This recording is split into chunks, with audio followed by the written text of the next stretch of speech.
Tweening. That's what this kind of animation is called if you've been looking for it, because I know I was.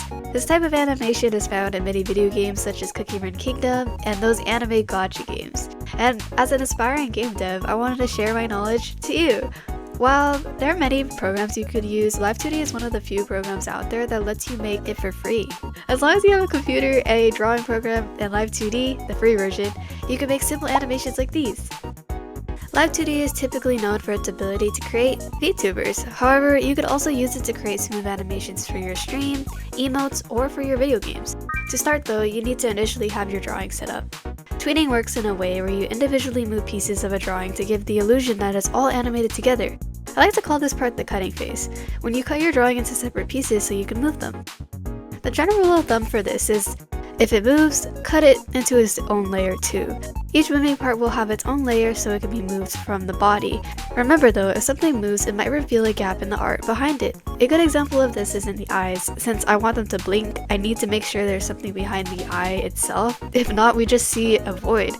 Places where you have to look at for this issue the most are the eyes, the hair, and anything that's in front of the body. Think of it like layers. If anything's in front of it, you need to make sure there's stuff behind it too. I like to do this cutting process either as I'm drawing or after. If you do it after, I recommend using a lasso tool like this to speed up the process. Although you may realize that the more layers you make, the messier it is. So it's important to organize your layers into folders and rename them, even though it may seem annoying. Being able to identify what layer is what will save you so much time during the actual animating phase. Trust me. When you're cutting the eye, make sure you're redrawing the entire pupil and the eye white. This will be important later because if you want to move the pupils from left to right, you don't want it to randomly cut off when it moves, right? I like to split my layers into the main body parts such as the head, eyes, body, and limbs. This part requires a lot of foresight and critical thinking, so make sure you have a clear idea of how you want your drawing to move. But this part also requires a lot of practice and patience, so don't be too frustrated if you mess up the first few times. Once you've done this, be sure to save your drawing as a PSD file. Your layer should look something like this. Clip Studio has a button for this, and other platforms should have something similar. I'm not really sure if it's different for Procreate or IBS, but for Clip Studio, make sure you are saving your file as a PSD and not exporting it as a PSD. If not, the next part won't work. Please double check all of your layers to make sure they're drawn correctly for Live2D, as it's quite difficult to fix sometimes after this part. Before we start, I'm just gonna let you know that we're only going over the basics that can be done for the free version of Live2D rigging, because it is kind of limiting. You did it! You made it to step 2! Unfortunately, we aren't actually animating yet, but this is the glue that brings it all together. When you open Live2D, you can skip this free trial until it brings you to this page. Here you will see a lot of features and buttons that don't make much sense, but for this tutorial specifically, all you need to know is what parameters and deformers are. To insert the model you just made, you can simply just open your files application and drag the file into the program as so. Or you could click New and find the file from there. Before we start rigging, it's important to know what the controls are. So to drag anything across the screen or adjust the screen, use the spacebar and click the screen, and then you should be able to move anything you'd like. And to adjust the size of something, you could grab one of the corners of the box. However, if you want to make sure it scales evenly, you could hold down Shift. Once you added your model to the program, you should be able to see all your layers like this. Now, one of the first things you should do is to create a clipping mask for all the things that need clipping masks. For example, the pupils should definitely be clipped to the eye whites. Go to the pupils and look for a clipping ID. Either look in the checkbox for the eye white layer or copy paste the layer name itself into the box. If you happen to find a mistake while you're rigging, you can re-add the file after you made the adjustments and click the option that tells you that it will only add the newly added stuff. Although, try to avoid this by double checking all your layers first before adding it into the program. Now, tweening is animation through keyframes. In order to create keyframes, you use a thing that Live2D has called parameters. At this window, click the plus button and name it whatever action you plan to do first. You can then add keyframes through the blue dots here. There are different kinds, but basically they serve the same thing. You can decide which ones would make the most sense for your movement. Think of parameters like it's your control panel. If you have a keyframe selected, that layer will take a position and form that you assign it to do. Anything you do to that current layer will affect the keyframe. You can change its position by dragging it while you have the keyframe selected. To auto-select the nearest keyframe, you can right-click it. Make sure you have this arrow selected to move layers, which is what I'll do with the background. Feel free to delete all the parameters that are already preset for you. Those are for VTubing. Yay! You made your first parameter! This parameter moves the background layer to the side very slowly for a scrolling effect. Now how do you alter its shape? That's when deformers and layer mesh come in. We'll use his eye as an example. Click this button at the top here to select manual meshing. If you have the pro version, I recommend clicking the button next to it, which will automatically do this step for you. Once you click the manual meshing, you will see a screen with 4 points and your layer on its own. You will need to delete these points with the eraser tool here.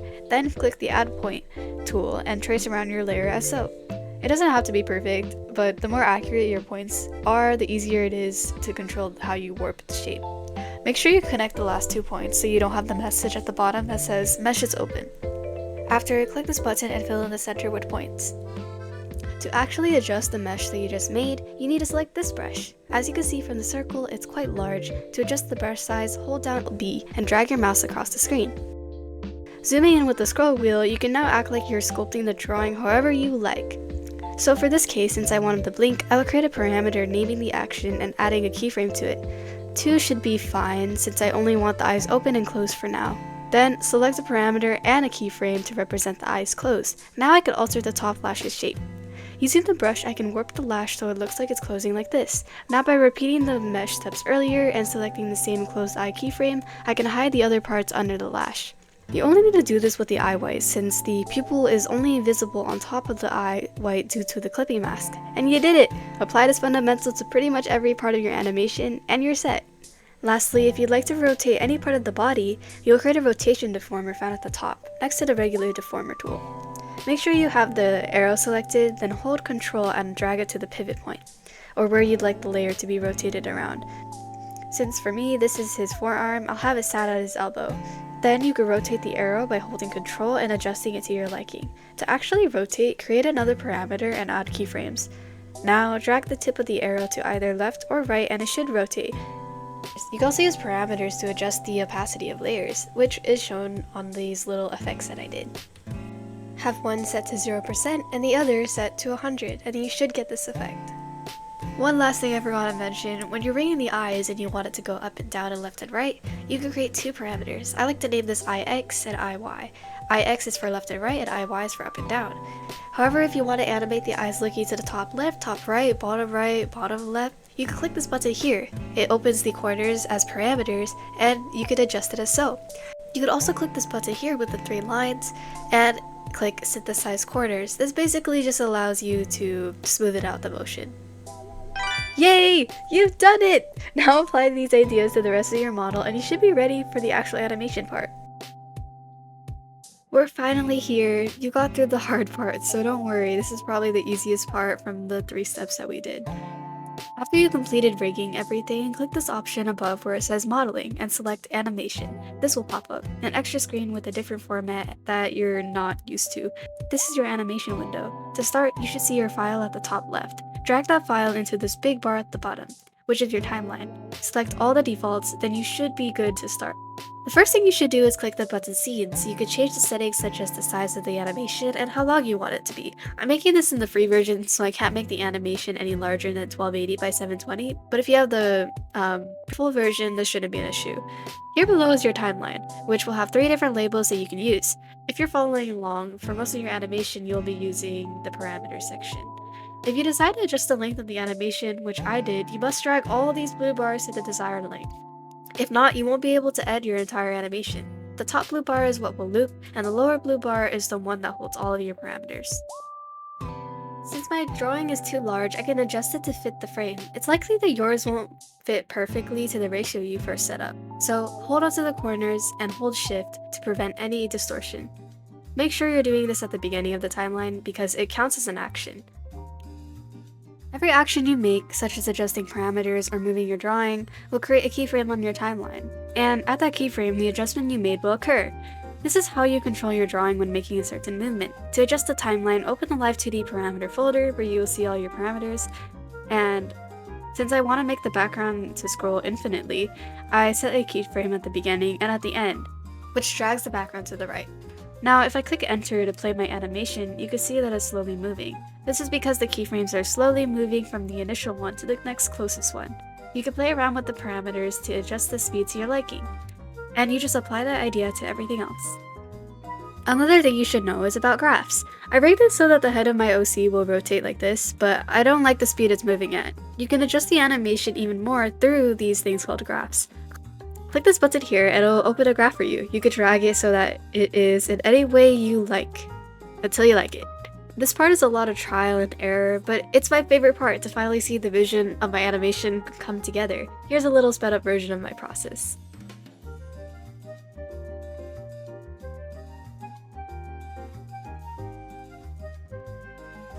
And your final result should turn something like this. Yay! It's quite time consuming, but I think it's definitely worth it to see it all come together.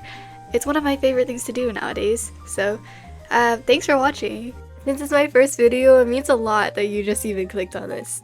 Anyway, that's it. Bye bye!